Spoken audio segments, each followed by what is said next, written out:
Assalamualaikum warahmatullahi wabarakatuh. Kita sekarang bahas ini ya, ojek online atau ojol ya.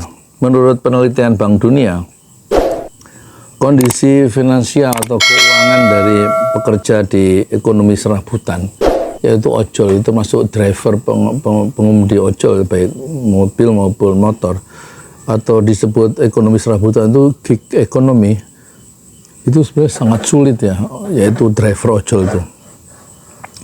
Mayoritas ojek online ya dan pekerja online lainnya kesulitan membayar utang dan nggak punya tabungan. Nah, dalam laporan Bank Dunia berjudul Walking Without Borders, The Promise and Peril of Online Gig Work, peneliti mereka mengumpulkan data tentang pekerja lepas yang menggunakan platform online di beberapa negara termasuk Indonesia. Nah, menurut World Bank, Bank Dunia, nanti ada 5 negara yang menolak kemitraan yang sekarang berlaku di Indonesia ya. Jadi pengemudi ojol itu harus diperlakukan sebagai pekerja, bukan mitra yang nggak punya perlindungan hari tua, nggak punya perlindungan kalau ada asuransi kecelakaan dan lain-lainnya. Menurut Bank Dunia memperkirakan 6-7% pekerja informal di Indonesia adalah pekerja lepas ya. Pekerja lepas online. Nah, dari seluruhnya itu, yang pekerja lepas online 63% itu ada ngumpul di kota besar. Pekerjaan mereka adalah 44% itu pengiriman barang. Terus kalau yang 35% itu mereka melakukan pengantaran orang seperti ojol dan taksi online. Terus kemudian tugas sehari-hari seperti belanja untuk orang lain itu 28% dan logistik 19%. Ini menurut penelitian dari World Bank ya. Ada juga pekerja online yang tidak tergantung kepada lokasi seperti asisten virtual 10%, pekerja kreatif dan media 6%, serta layanan profesional itu 5%. Yang kebanyakan mereka mendapat pekerjaan dari platform seperti freelancer.com atau sampingan. Menurut penelitian Bank Dunia, mayoritas ojol dan pekerjaan online lain lebih paham soal investasi dan layanan finansial dibandingkan dengan pekerja informal lainnya. Sebanyak 68% dari pekerja online telah memiliki rekening bank ya. Sementara tukang bubur ayam seperti saya yang pekerja informal ya, yang bukan online itu nggak punya rekening ya. Atau tukang gorengan atau tukang cilok, tukang cireng gitu. Tapi kalau yang online itu 68% punya rekening bank. Dan mereka juga mampu menyisihkan sebagian pendapatannya untuk ditabung. Tapi meskipun mereka itu melek secara keuangan finansial, mayoritas ojol dan pekerja online menurut Bank Dunia masih tergolong rentan ya, rawan karena tidak punya perlindungan sosial. Nggak punya perlindungan sosial dan perlindungan tenaga kerja. Mereka itu hanya 34% yang punya dana darurat, bahkan 60% dari ojol dan pekerja online sukar mereka tuh membayar utang-utang yang mereka miliki ya, termasuk utang cicilan rumah. Itu sebagian besar 60% pengemudi ojol online dan pekerja online lainnya itu nggak mengalami kesulitan ya. Dan dari hanya 17% dari pekerja online yang dilindungi oleh BPJS, hanya 17%. Mereka nggak punya BPJS berarti ya, BPJS ketenagakerjaan maksudnya. Meskipun platform digital menyediakan program asuransi tenaga kerja untuk pegawai, hanya sedikit dari pekerja online yang ikut serta ya, mungkin keuangannya itu yang nggak ada ya. Nah, pekerja online di Indonesia ini saya baca dari CNBC ya, menarik juga ini. Yang digolongkan sebagai pekerja tidak tetap sebetulnya bisa mengikuti program jaminan sosial dalam bentuk asuransi jiwa, jaminan tenaga kerja dan dana pensiun, namun tanpa adanya perusahaan pemberi kerja, kan mereka bukan pegawai tapi mitra ya.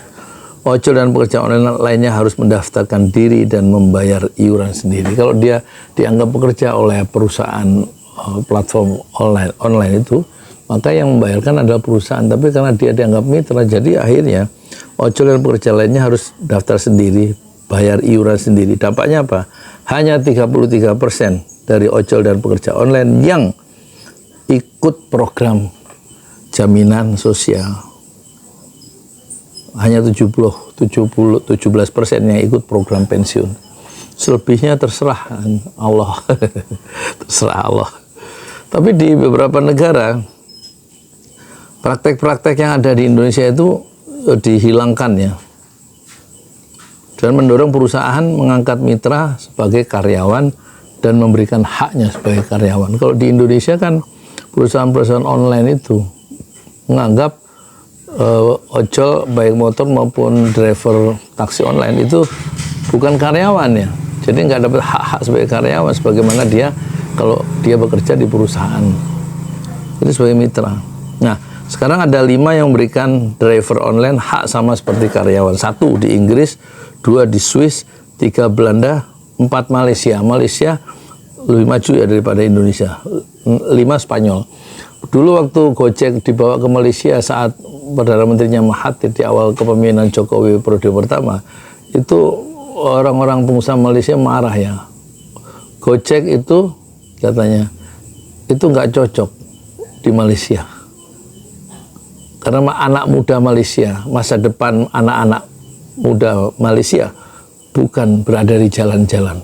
Gojek itu cocoknya untuk orang-orang miskin, anak-anak muda miskin seperti di Indonesia. Kira-kira begitu ya dulu. Ya kan? Di Malaysia,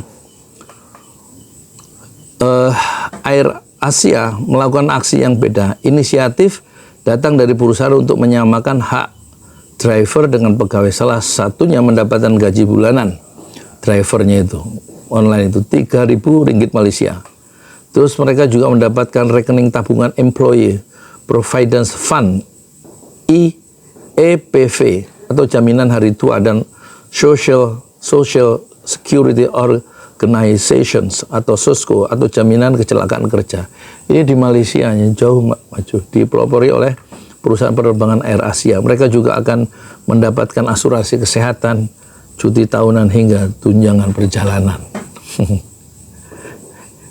Dapat gajian bulanan 3.000 ringgit Malaysia, drivernya itu loh.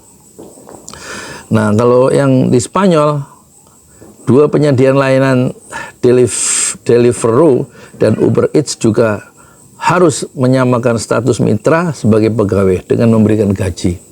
Sebelumnya sejumlah keluhan kondisi mereka yang mengantar makanan bermunculan. Jadi itu di Spanyol dan Malaysia sudah menyamakan pekerja online itu atau ojol itu baik motor maupun mobil taksi online itu ada gajian bulanan dari perusahaan itu, bukan mitra, bukan seperti di Indonesia nggak ada gaji bulanan, hak-haknya nggak dikasihkan karena mereka bukan pegawai kata Gojek atau kata Grab ya, mereka adalah mitra. Nggak ada jaminan hari tua, nggak ada asuransi kecelakaan, nggak ada cuti tahunan hingga tunjangan perjalanan ya. Seperti Malaysia, nggak ada jaminan hari tua, nggak ada BPJS ketenaga kerjaan kecuali diurus sendiri. Nah, yang ketiga yang di Belanda, pengemudi Uber itu kan taksi online ya, juga diputuskan punya hak pegawai dan punya kesepakatan mengikat seperti serikat pemudi taksi. Pengadilan setempat memutuskan penyebutan pengemudi Uber sebagai wirausahawan hanya di atas kertas ya. Tapi aslinya mereka adalah karyawan. Nah, sementara di Swiss, Uber juga menghadapi keputusan yang sama, sebagaimana di Inggris, ya, sebagaimana di Inggris. Perusahaan tersebut bukan perantara, namun bisa menentukan tarif, mengendalikan aktivitas pengemudi dan menerbitkan faktur ke pelanggan. Driver wajib mendapatkan hak untuk menjadi pegawai biasa, termasuk juga mendapatkan tunjangan yang sesuai. Itu di Swiss ya, di Swiss, Belanda, Malaysia, dan juga Spanyol itu menganggap pengemudi ojek online atau pengemudi taksi online itu seperti karyawan, dapat tunjangan hari tua, tunjangan asuransi kecelakaan, ya, BPJS tenaga kerja, dan juga gajian bulanan seperti di Malaysia. Kalau kita di sini pengemudi online tuh, waduh, mereka bertempur ya dalam deru campur debu tanpa pelindungan dari Grab maupun dari Gojeknya.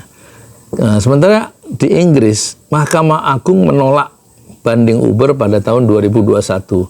Saat itu putusan memberlakukan mitra sebagai pegawai, termasuk memberikan hak cuti dengan tanggungan dan gaji minimum. Pihak Mahkamah Agung di Inggris menilai kontrak Uber menghindari pemenuhan kewajiban dasar karyawan. Selain juga disebut tidak sah untuk hukum dan tidak bisa ditegakkan. Jadi memberlakukan mitra itu sebagai pegawai yang punya hak cuti dengan tanggungan dan gaji minimum. Itu di Inggris, di Swiss, di Belanda, Malaysia, di Spanyol. Jadi praktek kemitraan itu sudah ditolak ya di 5 negara itu. Dan tampaknya Inggris, Swiss, Belanda, Malaysia, dan Spanyol itu lebih cocok dengan nilai-nilai keadilan saat memperlakukan